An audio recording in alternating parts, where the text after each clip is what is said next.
So thanks for showing up to watch me today. This is how to show up better in local searches in 2022. I'm Greg Gifford. I'm the Vice President of Search at SearchLab Digital. We're a boutique digital marketing agency here in the US, and we do local SEO and we do PPC. The important thing here is I want you to watch my Local Search Tuesdays video series. It comes out every Tuesday morning here in the States, Tuesday afternoon for you guys. But it's at searchlabdigital.com/blog. It's short 3 to 5 minute video clips on specific tactics to help achieve better visibility in local searches. And some of you have probably seen me present at various conferences over in Europe or the UK before. I speak at conferences all over the world. I typically speak at 30+ events a year. And at some of the conferences, you know, sometimes you see those presenters and they're not that exciting to watch. There's typically the podium and they're going to stand right behind the podium on stage. And even worse, they're going to stand with their back to the crowd and they're just going to read their own slides. And even worse than that, typically the background of the slide is just plain white and it's black Arial font and it's just lots and lots of bullet points. And they just sit there and read their bullet points. And because of that, I firmly believe that bullet points kill kittens. So today's presentation will be entirely kitten safe. And you may have noticed the movie reference there at the beginning. For those of you that haven't seen me speak before, I'm obsessed with movies. I have a full sleeve of movie portrait tattoos on that arm. I started working on this arm. I actually just got tattooed the other day there. And my entire right leg is sleeved up with tattoos from the Goonies. So every time I talk about digital marketing, I like to share my love of movies as well. So I always have some sort of a movie theme.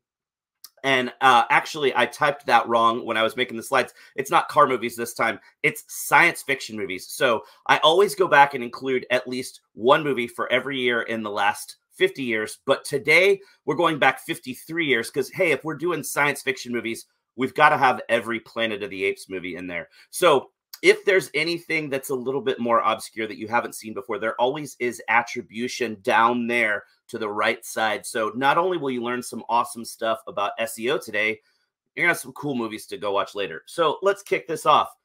Are you here today because you need a hand with figuring out how to show up better in local searches? Are you spending too much time looking up at competitors that rank higher in the map pack? Local search is a really tough puzzle to crack. There's a lot of moving pieces. And unfortunately, a lot of people will just try to float along with minimal effort and just kind of do a little bit of SEO and hope that they're going to show up well in searches. But if you don't put in the effort and you're just trying to coast, you're going to end up blending into the background. And if you blend into the background, that means potential customers aren't going to be able to see you because you'll be virtually invisible.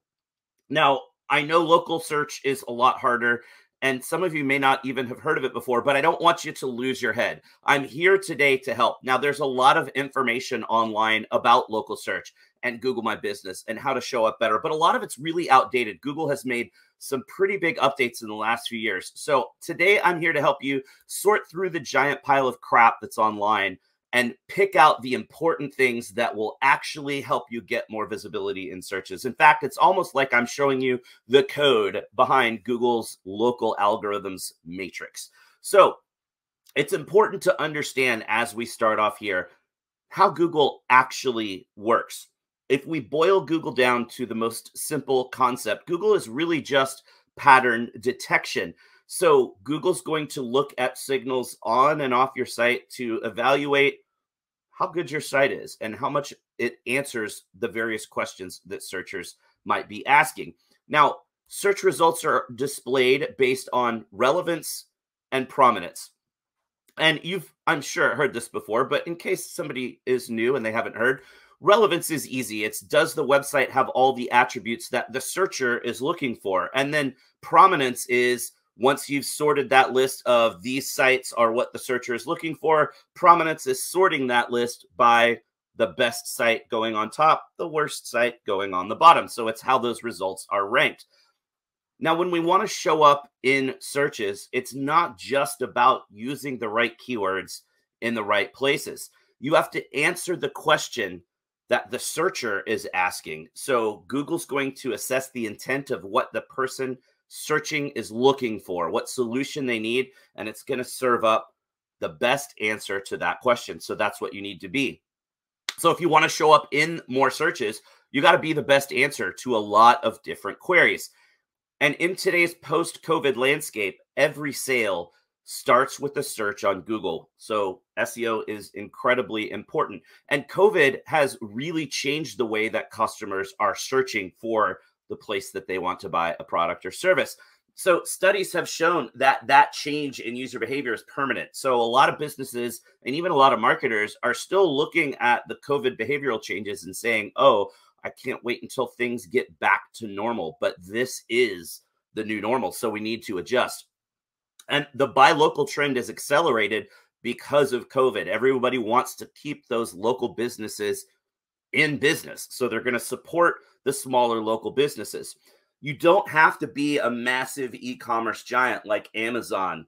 You can win as a local business with some simple local SEO tactics that will help you show up better in searches. So looking at a couple of important stats from recent studies that have occurred. Accenture did a study and it showed that 46% of consumers are more likely to shop in neighborhood stores that are closer to their physical location.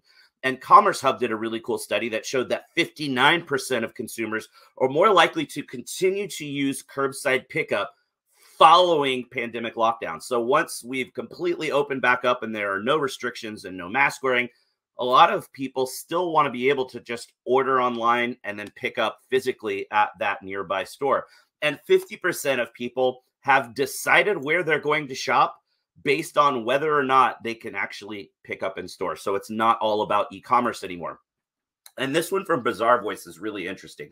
56% of people say that they rely on reviews to make their purchase decisions faster. So reviews are a big part of that local algorithm, and this is really key to success.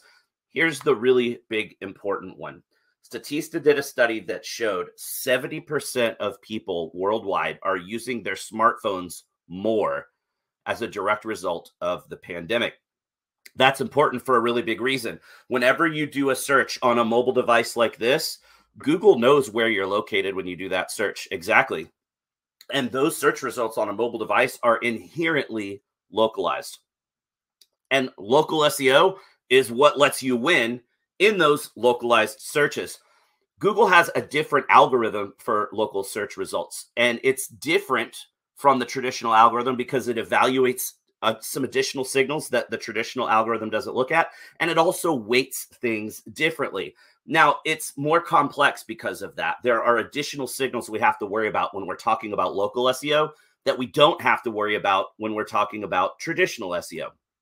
So local results are also based on relevance and prominence, but they're also based on proximity. So how far away the search result is from the searcher that's doing the search. Really important note that I always want to point out, and I'm sure most of you are kind of rolling your eyes and saying, okay, Greg, we know this, but I always like to mention that SEO is more of a marathon, not a sprint. The things that we're doing today are affecting our visibility down the road. It's not like paid search where you're getting immediate results from the things that you do. So you have to invest in the long term when we're talking about search, especially when we're talking about local search. And you don't want to buy SEO because it's the cheapest option. And it helps to really educate your clients about this too if you're in an agency, because SEO is a little bit more esoteric. There's a lot of stuff that you can't see happening. So it's hard to grasp why you're spending money on something and you don't see any deliverables other than maybe some content showing up on your site. So people will just choose the cheapest option and say, cool, I've got SEO. But you need to educate people and let them know that buying cheap SEO is actually more expensive in the long run because it doesn't help you and you're just wasting that money. You are paying for butts in seats doing that work. So it's important to understand that more expensive SEO equals more time and more expertise being spent on helping you achieve better visibility. It's also important as we're talking about local SEO to understand where that local algorithm serves up those localized search results. So first off, whenever you do a search and you see the map with the 3 results underneath, sometimes on mobile now it's 2 results, that's called the map pack. That is the clearest indication that the local algorithm is being used for that search query. If you see the map pack, you know that that query has local intent. So you're going to see the 3 results there in the map pack. Now, if you click view all underneath the 3 results, it takes you to what we call the local finder page. Now, on this local finder page, we're seeing more than just the top 3 results. And notice once we get to the local finder page, we've got a couple of ads there at the top. I'm not talking about paid local today, but make sure that you do pay attention to those paid Google My Business placement ads, because you can kind of overcome that proximity bias sometimes by buying those ads. Now, besides going into the map pack or the local finder, potential customers could go directly to Google Maps. Now, it looks very similar to the local finder page, but it's actually a little bit more constrained as far as the search radius. So if we're looking at the local finder page, which we got to from clicking view all on the map pack, notice here, I'm in Dallas, Texas, so it's showing the Dallas Metroplex, the entire Metroplex. But when we go directly to Google Maps with the same query, we just see the northern edge of the Metroplex because that's where I'm located. So besides understanding where the local algorithm is serving up these results, it's also important to understand what sort of visibility possibilities you've got based on which area it is. Now, then also below the map pack, you've got the 10 blue links that we're all used to seeing, but those blue links are actually localized as well because they're powered by that local algorithm.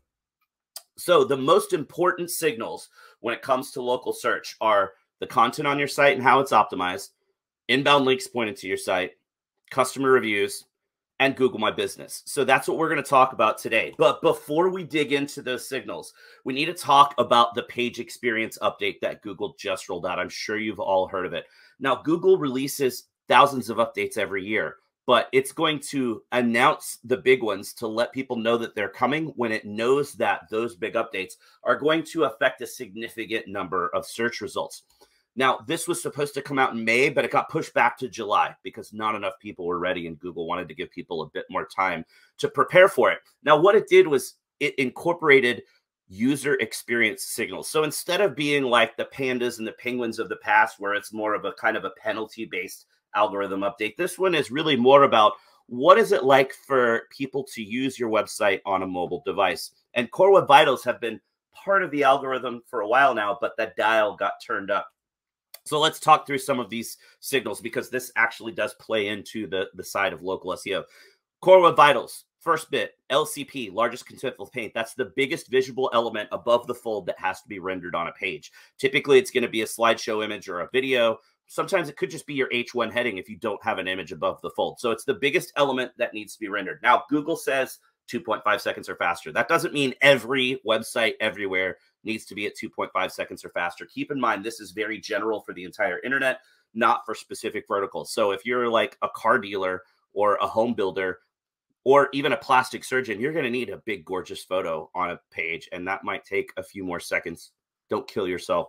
It's not really going to matter. Shoot for 5 or 6 seconds or faster, and you'll be fine. The next one, FID, first input delay. That's literally how quickly is your site interactive. What you don't want is for the site to start loading and somebody clicks the menu and nothing happens because the page has to load before the menu is interactive. So make sure that the site is as interactive as possible, as quickly as possible. And the last one, CLS, cumulative layout shift, how much the content moves around on the page as the page is loading. You want to target as little as possible. I'm sure you've all seen it where maybe there's a slideshow on the homepage, but one of the images is a larger image. And so when it gets to that third image that's larger, it bumps all the content down the page. And then when it goes back to a normal size image, the content bumps back up. So that's moving the content around as people are trying to read the content. And it's very annoying. Then we've got customer experience signals. Mobile friendliness is huge. You need to be on a responsive site. You want to make sure that it's not one of those sites where you have to hold it and click just right to be able to click that button because the buttons are too close together in the menu to be able to easily click on mobile. Safe browsing, obviously important. You don't want to land on a hacked site that's got malware or tons of gambling and Viagra links on it. HTTPS. Now, this seems crazy because everybody's had this for years in most cases, but you'd be surprised how many sites still don't have HTTPS, and they've turned the dial up on this, so you want to make sure you've got it. Intrusive interstitials is a really fancy way of saying annoying pop-ups. You don't want to have annoying pop-ups that appear automatically and cover any significant area of content on the site, and that's going to be a problem. Now, you can test the Core Web Vitals if you go to PageSpeed Insights, or I really like webpagetest.org because it gives you the Core Web Vitals, but then it gives you a waterfall graphic that shows every call to the server so you can see how much time it takes for each individual call to occur. And it's a lot more information. It's a lot more useful. So let's move on to talk about local SEO signals. We're going to start with website content signals, the things on your site. A lot of people have come to equate releasing content to doing SEO, because years ago, Google said, hey, we like fresh content. So because business owners, and if you're in-house, your in-house team knows what SEO is, but nobody else really does.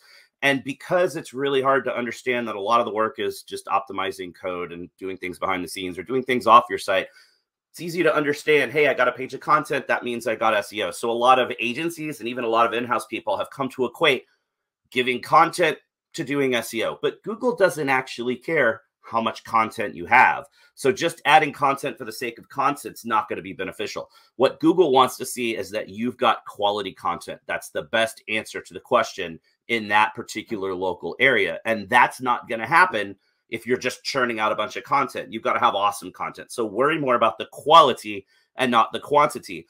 A recent study by McKinsey shows that there are 3 factors that customers use to determine where they want to buy. Factor number 1, proximity to home. How far away is that location that you're looking to buy from your home? Factor number 2, hygiene. Are they being safe? Is there cleaning being done? Are masks still required? Are they disinfecting surfaces?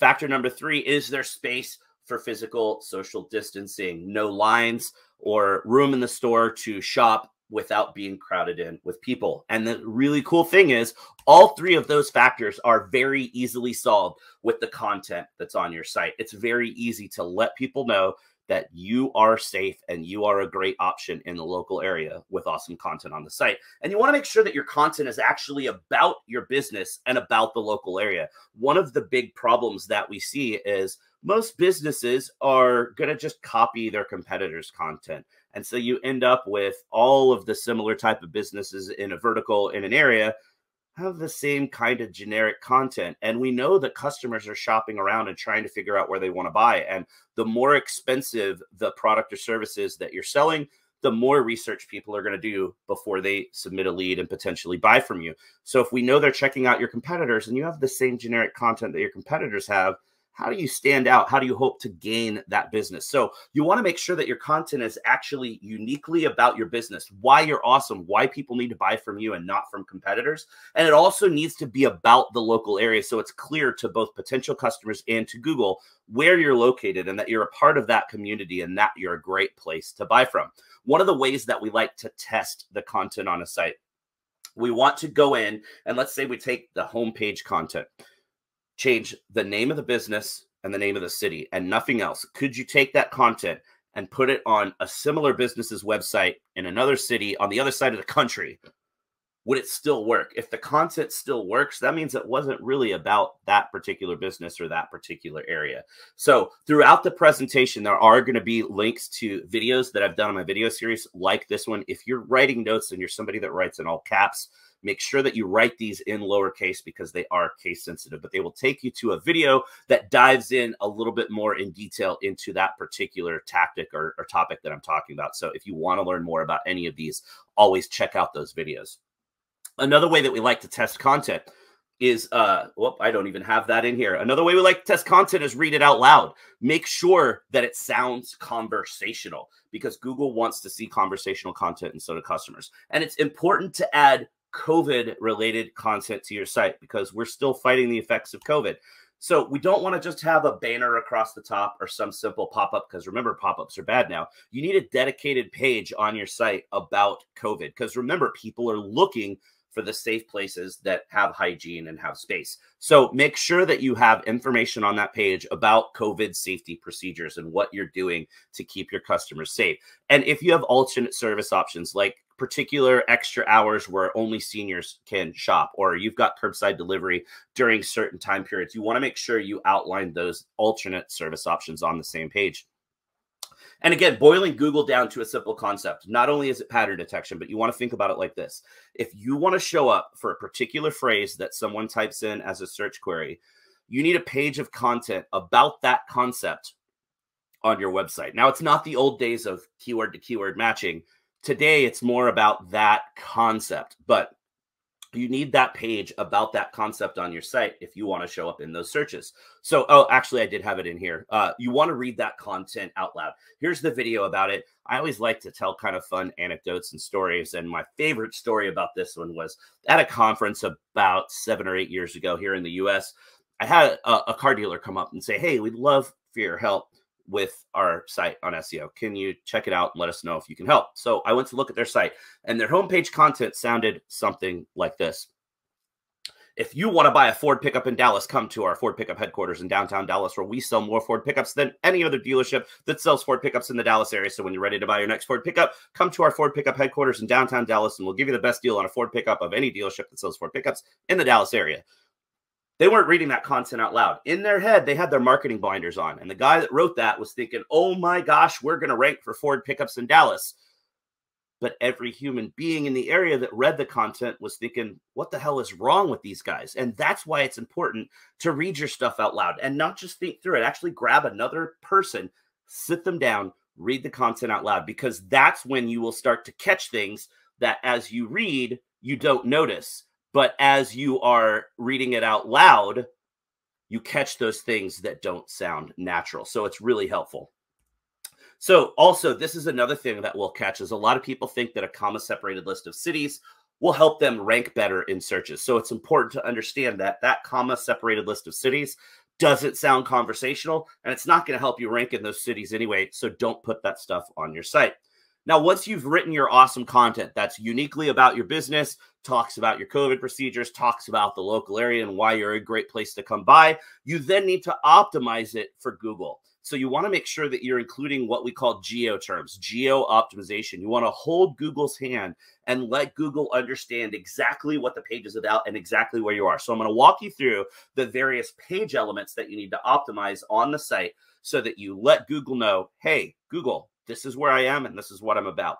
So first, the title tag. It's the most weighted element on the page. It's what shows up in the little tab above where you type in the URL. It's also typically will populate your blue link when you show up as a search result in Google. You should never put your business name first because you're the only business name that. You don't want to waste valuable optimization space for a phrase that you're already going to rank #1 for. So across all of the page elements, you always want to use the same keyword phrase, and you also want to include, I say city and state here in the US. It could be city and county over there in Europe, or it could just be your city if your city is uniquely named. Typically, city's probably going to be enough, but sometimes you might want to include state if you're close to the edge of another area, or include country if you're, close to, the border of another country and you could have people drive across the border to come do business with you. So title tag first. Second most weighted element is the H1 heading. You should only have one H1 on the page. Can you have more? Sure. But why? You don't need to. Just put one on the page. That's like your newspaper headline. It tells Google and customers what the page is about. So you want to have the H1 heading. It should be above your content area. It should be a little more conversational. It should have the same keyword phrase and that location phrase as well. And then obviously, if your website content is all about you and why you're awesome and why you're the best option in the area, and it's about the local area as well, you're not going to have to do any optimization here. This stuff's already going to be present in your content. You'll be able to move on to the next thing.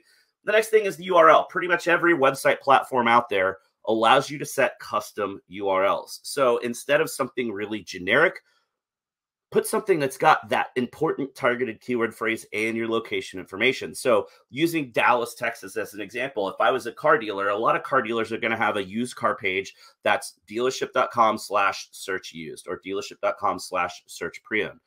You'd be much better off with dealership.com/used-cars-Dallas. So always use dashes to separate your words in your URLs. It's more human friendly and it's more Google friendly as well. The next one is image alt text. Back in the day, Google couldn't tell what was in an image. So alt text is part of the embed code and it describes what's in the image. Now, Google's machine learning can tell you what's in an image. It's a little bit scary if you want to go dig into something and get a little freaked out. But the alt text is still part of the algorithm, and it's something that a lot of marketers and a lot of business owners don't do anything with. So it's a great way to establish additional relevancy both on the keyword side and the locational side. So make sure you include it in your alt text. And finally, the meta description. Now, the meta description doesn't play as far as ranking goes, but the meta description is behind the scenes and populates those couple of gray sentences underneath your blue link when you show up in Google. So approach it like an ad. Write something compelling that's going to make people go, oh, this is the answer I'm looking for, and they're going to want to click through. Also, for those of you that are fans of awesome old sci-fi movies, this photo right here is what I just got tattooed on my arm. So follow me on Twitter. I'll share a picture as soon as I rip off the bandage later this week. So as you create better content that's more about your business and more focused on the local area, it's going to be better optimized for both humans and for Google, which means you're going to show up better in searches and you're going to capture more customers. So let's talk a little bit about inbound links. That's links pointed from other sites to your site.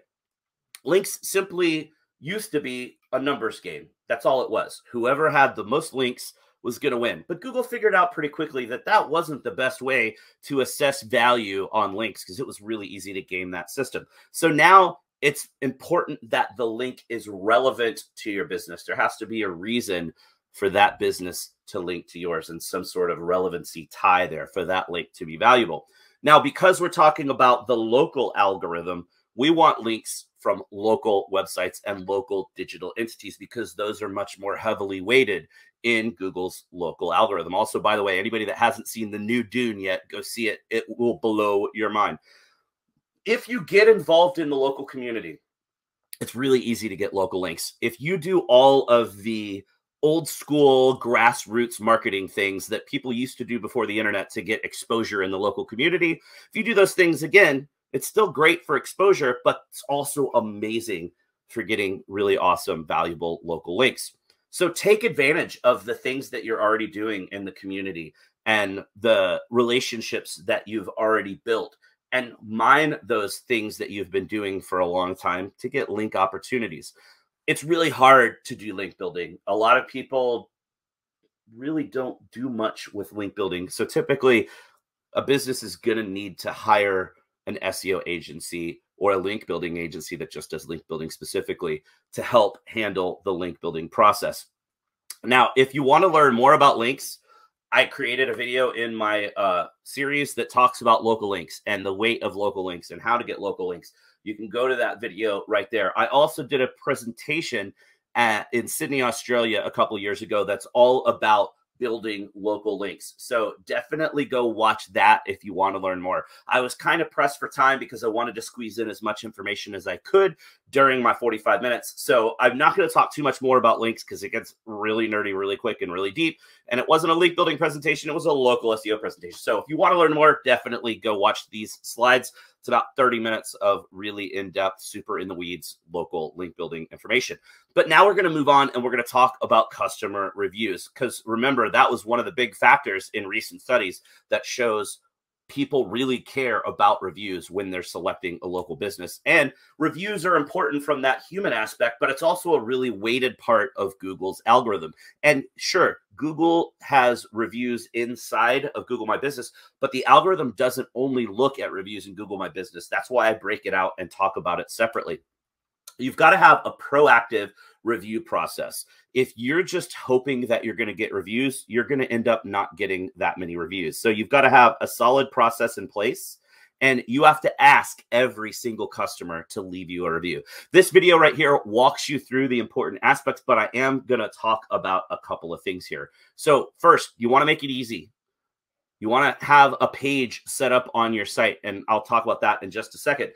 If you've got contact information, if you're a business that's like a doctor's office or a car dealership or a home builder or something where you have customer information, go in and ask your past customers because you've got their email address. So pop an email out to past customers and ask those past customers to go in and leave your review. It helps you get more reviews and not just wait for new customers to leave those reviews. But we like to set up a page on the site, and we typically will set it up at /reviews. So domain.com/reviews. It's going to have a simple thank you message that says, thanks for doing business with us today. Let us know how we did. And then it gives them options of where to go to leave that review. So you can give multiple review sites at that point. Now, typically, whichever one you're fighting for reviews the most on, if you want more Google reviews than everything else, put Google at the top of the list. If you want something else, put that at the top of the list. But that makes it really easy because everybody at the company knows where to send people to leave reviews, and it's simple for customers to get there and do something. Then you want to follow up with emails. So after someone has bought,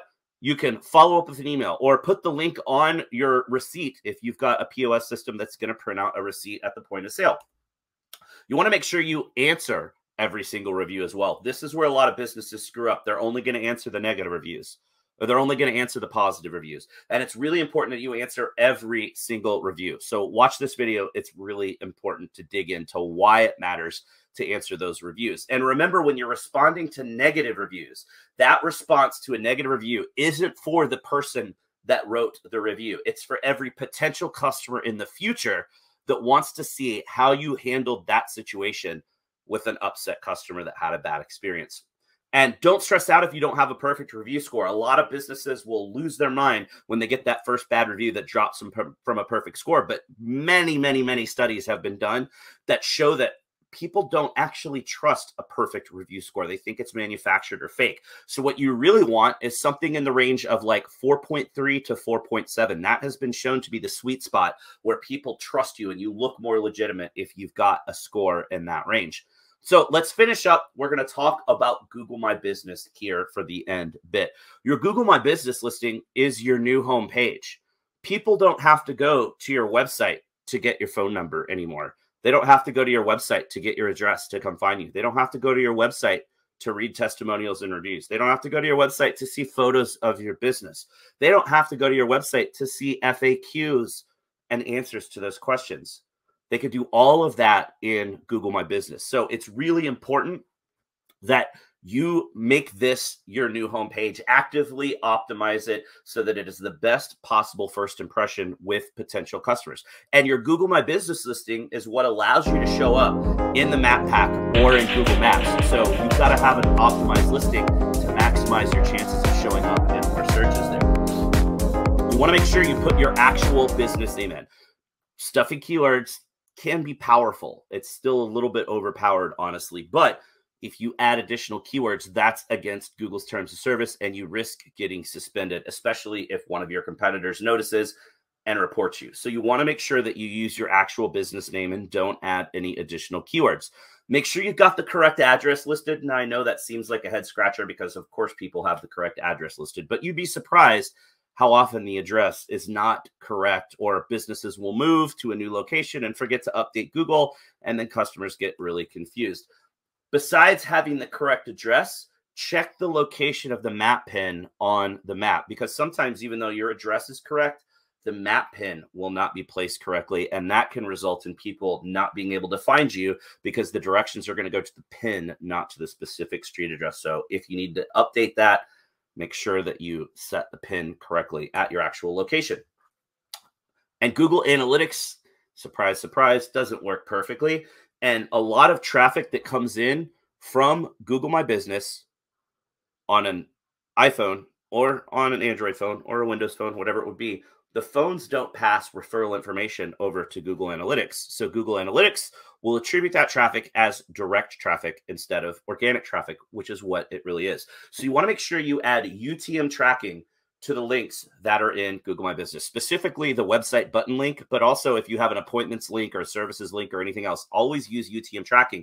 Watch this video. It explains how to do it. What's important is when you add the code that looks like this, you are forcing the source to be GMB listing, forcing the medium to be organic, so that every time, even if that information isn't passed naturally to Google Analytics, you're forcing it to be passed and to be attributed correctly. Now, sometimes we'll do this and we'll see up to a 30% lift in organic traffic overnight. That doesn't mean we did any sort of amazing SEO. It just means that we are fixing the incorrect data inside of Google Analytics. And the other really cool thing about doing it this way is now you can see at a quick glance when you go into source medium in Google Analytics, the difference between who clicked on you in the map pack or Google Maps or clicked on your website link in your knowledge panel and who clicked on you in a standard Google search result. So you get much better data. You want to make sure you choose the right categories. The category choices have massive influence on how you show up in those local searches, and be really strategic with whichever category you pick as your primary category. The one that's listed first carries more ranking weight. So watch this video. It explains how to think about what you're trying to show up for the various categories that matter to your business, and be strategic about which one you place first, since that's going to be more beneficial. You want to make sure that you've got a local area code phone number. A lot of people will still put toll-free numbers in. You don't want to do that. It's really important to Google's algorithm that you've got a local area code phone number listed. And it's okay to use a tracking number. If you want to use a tracking number, just put your tracking number as the primary number, and then put your actual local number as the alternate number. And really, you should get a tracking number with a local area code anyway. You want to make sure your correct sales hours are listed. Again, head scratcher. You'd think everybody would do this right, but you'd be surprised how often people have updated their hours and they forget to change them on Google My Business, and that results in some upset customers. If you want to temporarily overwrite your standard hours, you can use the special hours widget. This is what you typically want to use on the holidays.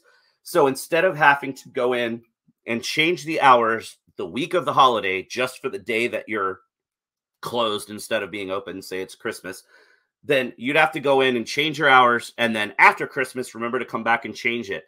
But if you use the special hours, you just leave your hours, your standard hours are there. You go in and say, just on this date, overwrite my standard hours with these hours. And so it temporarily overwrites just for those dates. It's much easier to do things that way. There is a new widget that has been added in due to COVID called More Hours. This will give you additional service options that you can list out. Remember, we wanted to talk about on the content if we have additional service hours like senior only or curbside pickup. Now you could do that inside of Google My Business. And this is great for restaurants and bars as well, because they have things like brunch and takeout and happy hour there, but also senior hours, drive-through, pickup, and things like that. So make sure you use these if these apply to your business. Make sure you upload a lot of high-resolution photos. Customers can take photos along with their review or just while they're at your location and tag it, and it shows up in your Google My Business. So you want to upload professionally shot high-resolution photos to kind of offset those and make sure that your awesome photos show up first.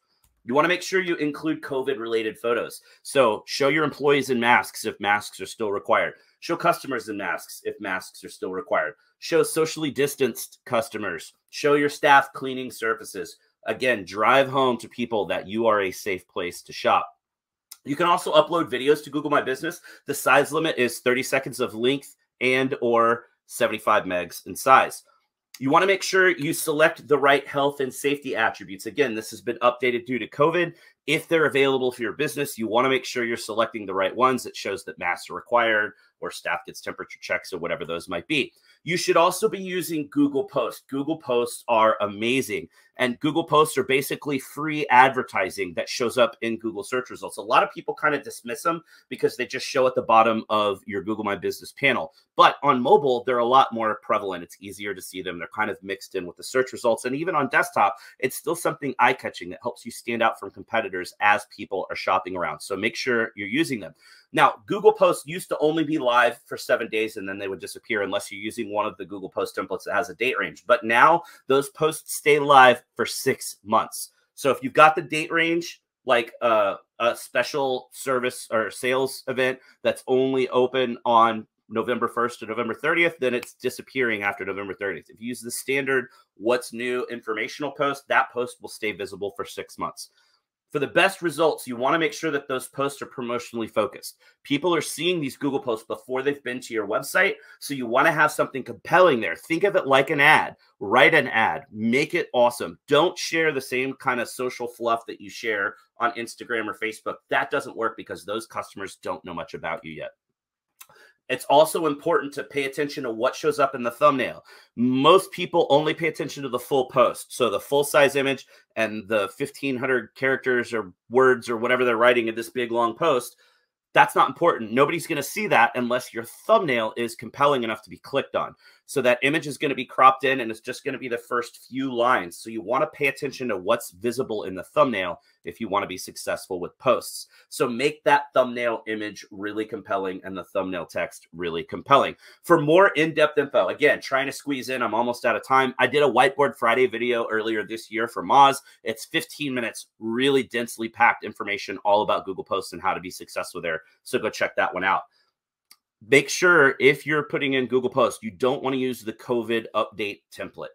A lot of people like it because it shows up higher in their Google My Business panel, but the problem is it's text only.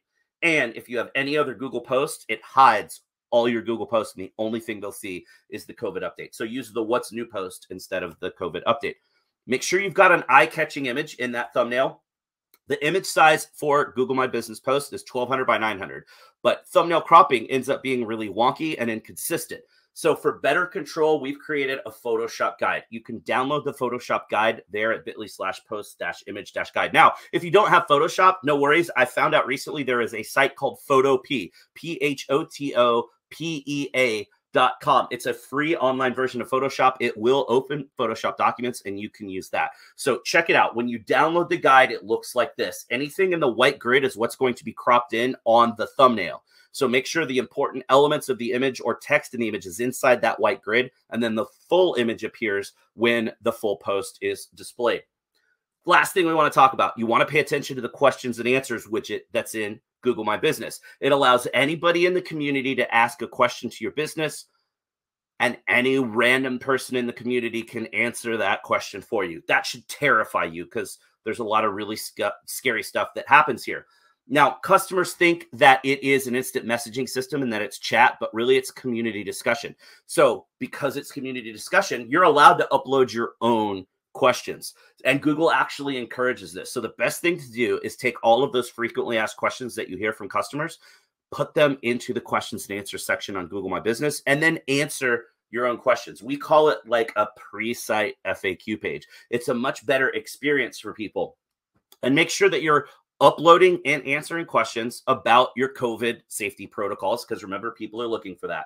And the really cool thing about the questions and answers section is as you click ask a question and start to type your question in, Google will automatically auto-complete that question and provide the answer to that question as you're typing if a similar question has been asked and answered in the past. So if you've already preloaded all of these questions and someone hasn't read through all of them and they start typing in a very similar question, they get their answer real quickly, and it makes it more likely that that person's going to click through and call you. So here at the end, we're going to show some fun examples to talk about Q&A. So the first one, even though the phone number is right there on the screen, and this is blown up, obviously, so it's like an inch away on the screen, or if they're on mobile, you could just click the call, or on desktop, they could click through to the website and get the phone number if they didn't see it right there. But because people think that it's chat, we see this all the time where people say, hey, do you have a phone number? And in this case, it was a car dealership they were asking, and their engine was overheating. So that's a whole lot of money they would have made on either replacing that engine or fixing that engine. And if you notice, the business didn't answer the question. So they missed out on that business. And this is a fun one. It just says, hey, your website sucks. And somebody answered, yeah, I'm not a fan of it either. It's not even a question, but that probably means those people are looking at a website that's not very user-friendly, and you probably ought to update your website. This was for an event that I did in Austin, Texas. I pulled up local examples, and this one asked if this car dealership has a body shop, and the primary answer says, don't go here. Look at the reviews. I had a horrible experience. They lie to you and everyone else. But notice there's 6 more answers. As you look at the other answers, the business owner answers, and when the business owner answers, it says owner, and this is a better answer.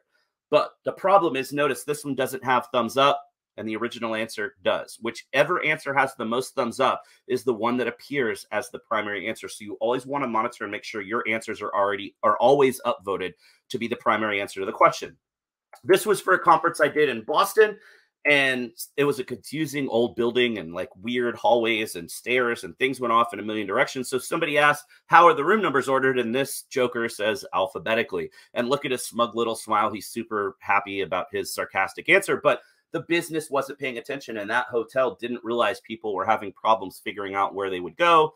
So they're not paying attention and upvoting their own answer to be primary.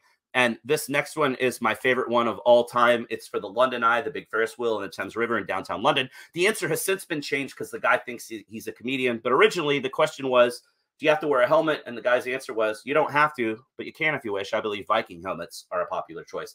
I think it's really funny. People usually laugh at that one, but what the problem is here is this massive tourist destination in downtown London is not paying attention to what's showing up. And people are laughing about it, but that's not really a great question and answer to appear in their profile for potential people that want to come spend money there. So they need to pay attention. So what you want to do is upload all of your own questions, answer all of your own questions, and keep your answers upvoted to be the primary answers to the questions so that you have an awesome pre-site FAQ experience like this. Now, I know I rushed through and went through a ton of information in the last 44 minutes. So hopefully nobody's brain exploded.